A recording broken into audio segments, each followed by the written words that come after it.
It's Kevon Thompson here, sitting here with Kelly Tsai, established poet. State to the camera who you are and who you. Yeah, sure. My name is Kelly Tsai. I'm a spoken word artist, and I'm originally from Chicago, but I live in Brooklyn. So that's a little bit about me. It's interesting you say because living in Brooklyn, and in Chicago, how did that inspire your writing? Definitely. Well, I started off, in Chicago. I grew up in the suburbs of Chicago, but I used to have a high school English teacher who would sneak us into the bars to watch all the original poetry slams back in the day.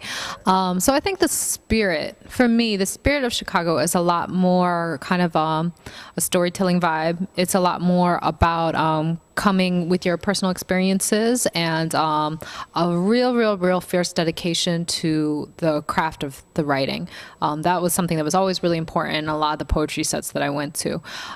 I think coming to Brooklyn is an amazing place. It's a vibrant place. It's a place where people come from all over the world. People who are born and raised in Brooklyn obviously have contributed so much to the world of arts and entertainment.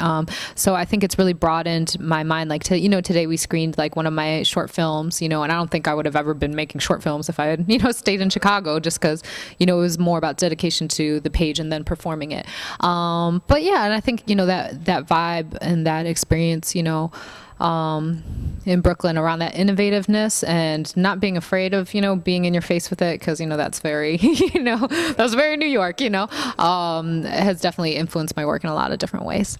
So what inspired you to start writing and what keeps you going?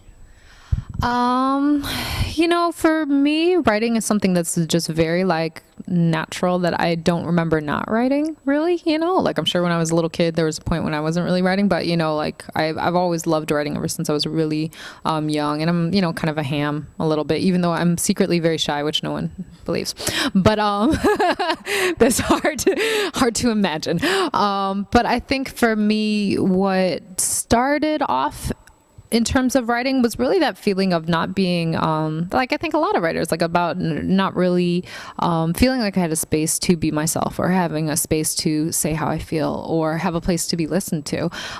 So much of my early writing was not stuff that ever made it to the stage, and was never really intended for anyone else's ears. It wasn't really intended for anything specific at all, except for the fact it was something that needed to come out of me.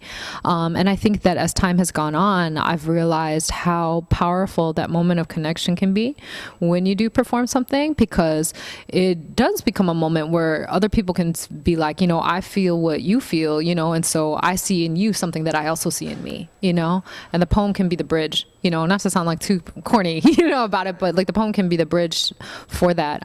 So I think that's what kind of that makes me continue to write, because I know that it's the deeper that I can go inside myself, the more I can help other people also feel free about something that they maybe have been hiding or weren't sure how to say or, were afraid to say, With that, because it seems that you have certainly touched people when you had your performance in the crowds today. How did you feel performing today and talking to people?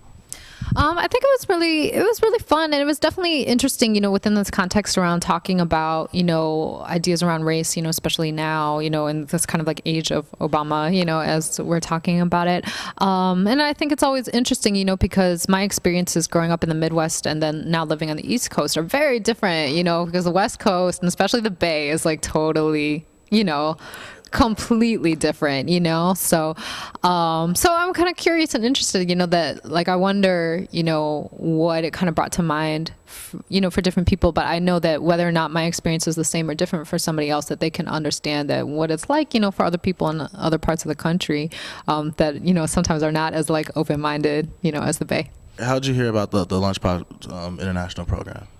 Well, I actually was asked to perform here for, I believe it was an ethnic studies graduation congratulatory or something like that event. And I think that was 2 years ago. And that's when I first met Professor Cleveland, and since then he and I have been in communication. He was like, oh, I want to bring you back. I want to bring you back, and so he had just contacted me about being involved with this event. So that's pretty much how it happened.